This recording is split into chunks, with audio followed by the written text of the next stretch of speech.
Hey guys, so for my next video, I'm going to show you guys how I apply edge banding to plywood. So here you can see I have my plywood shelf.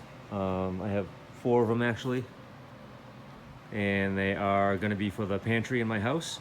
Like I said, full plywood, and the top surface is nice, so a little bit of sanding, spray it down with some clear finish, and it'll be nice. But the edge will not be nice, because it's plywood and it looks like junk and you don't want to see that. So what I'm going to do is, like I said, I'm going to apply some edge banding, and it's going to look like this, and it's going to look a lot nicer. So what the edge banding is, first of all, you can buy it in big rolls, so you don't buy it in little strips like this. I just cut it off for demonstration purposes. It's veneer with whatever species you want. This is birch, backed with glue. The glue is activated by heat. You apply it onto your plywood, and basically once it cools down, it dries and it stays on there pretty darn permanently.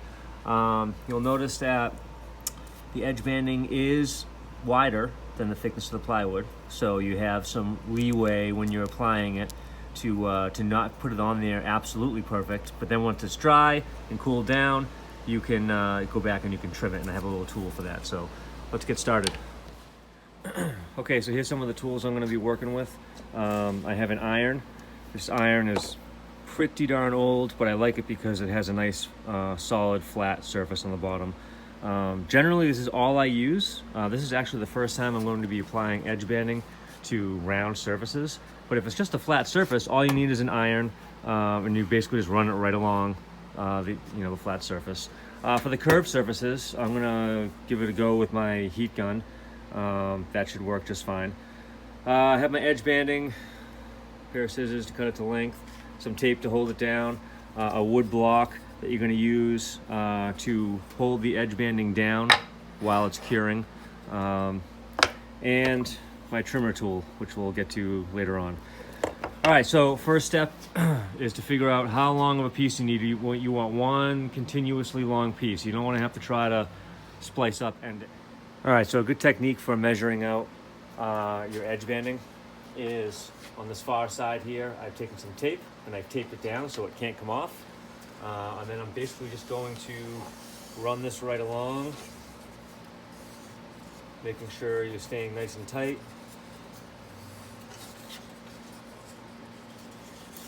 All the way up and over. And then, of course, just to make sure, I'm going to leave myself plenty of extra, like at least 6 inches or so.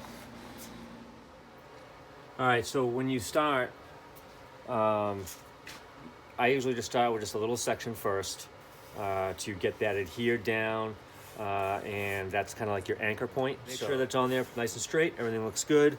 So I have my iron basically set as hot as it'll go, and I'm just going to start ironing it on. The overhanging parts, you'll notice that once the glue is hot enough, the glue is going to start to bubble down a little bit. That's when you know, okay, the glue is activated. It's definitely hot enough. It's definitely sticking to the plywood. You won't be able to see it on camera, but I'm starting to see it now. It's starting to bubble on the sides. That's looking pretty good. Alright, once it's pretty sufficiently heated up, you can use your block of wood to make sure that it stays down and doesn't curl up on you while it's cooling. If you just kind of move yourself along. Now, if this was one long flat surface, you could basically be running the iron while running the back and forth while running the block right behind the iron. And again, even though the glue is completely activated and it's nice and flat and sitting on there perfect, if you take the iron off, the glue is still liquid enough or soft enough that it seeps into the edge banding and it'll curl up. So you use the block of wood to make sure it stays nice and flat. Now, once it's dry enough, cool enough that you can touch it without burning your hand, this is actually just warm now, it's not even hot, and that's it. it's on there. You can see it's not coming off. Okay, this next section will be a little bit trickier because of the curve, but it's kind of the same principle where you keep the iron on there to activate the glue. You just have to keep going back and forth. Now on the rounded area, there's really, not a lot of surface area where the iron actually is touching versus it when it's on the flat area. So you just have to go slower and let it heat up the glue. And then, it'll work just the same. So seems to be sticking down pretty well. So I'm just going to follow that up. All right, so the heat gun works pretty well. This is the heat gun here. The only bad part when using the block, when you come down here to the inside corner, inside curve, the sharp edge of the block wants to kind of dig in to the veneer. So I'm going to use this little mallet that I have here as a rounder edge to smooth out my edge banding. So I'm going to do a little bit at a time here. Just going to heat up this corner. Heat gun's pretty hot, so it doesn't take long.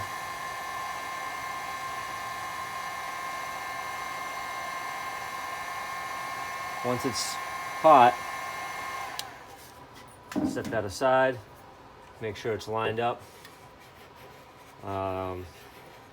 So it's nice to have two hands here to make sure you're not, going on crooked. So, all right, so that worked pretty well. So that's it.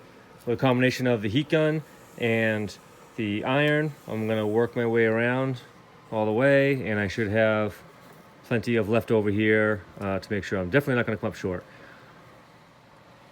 All right, so there's the not finished product, but it's all glued down, and I think it looks pretty good. Not coming off anywhere. It's all sealed up pretty nice against the plywood. So next step is to start trimming. So you want to do the ends first, and that's this guy right here.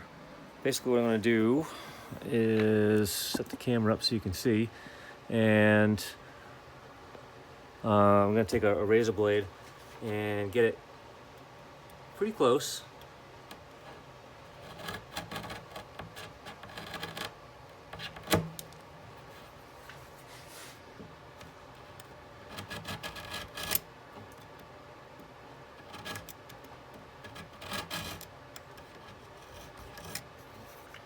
All right, so that's pretty close.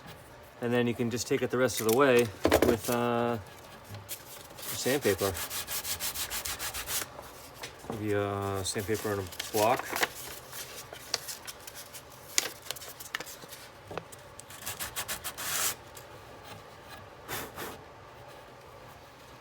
So there you go. And that's what it looks like with the edge of the plywood. You can see the edge banding. It's pretty darn thin, thinner than the veneer on the plywood itself. So, but it's nice and flush, trimmed up pretty nice. All right, now we want to do the excess that's overhanging the top and the bottom here. And that's what we got this little tool here for. Is gonna hopefully get most of that. Basically what it is, it's got a razor on the inside here, and it's two-sided as well. So it's got razor right inside here on right side and on the left side. So depending on which direction or how you want to hold it, it's multi-directional. So the razor side, the metal side, you want that to be where it's overhanging, on the side that it's overhanging. So just like this, it's overhanging here. That's where I want the metal razor edge to be. This top section rests up on top of your veneer and of your edge banding. And it basically comes right along here. Let me see if I can get the camera set up in a little bit better spot.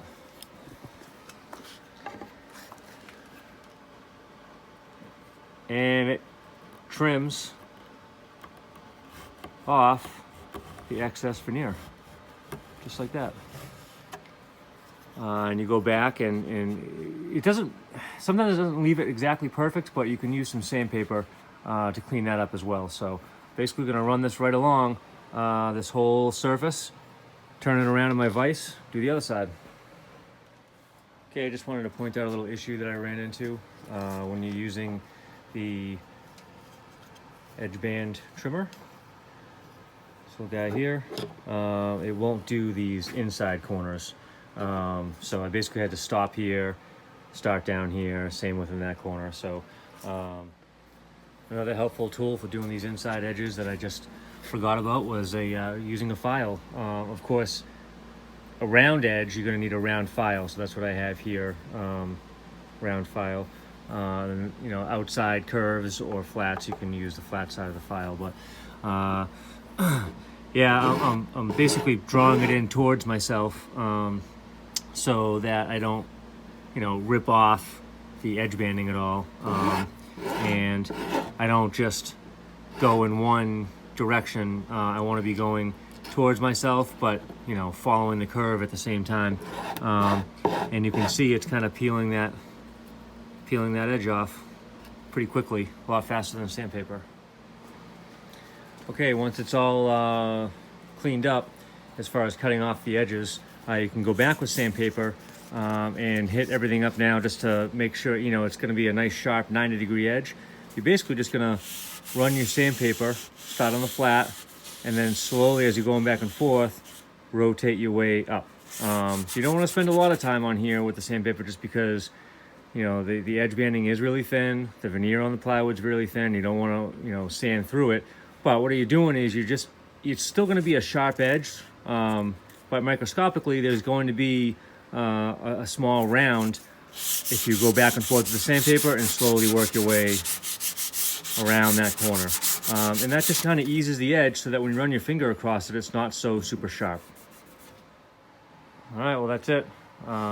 Really can't tell that it's plywood, other than obviously looking at it from the side here. But when you look at it, you know, from the front view, out of the top view, looks pretty seamless.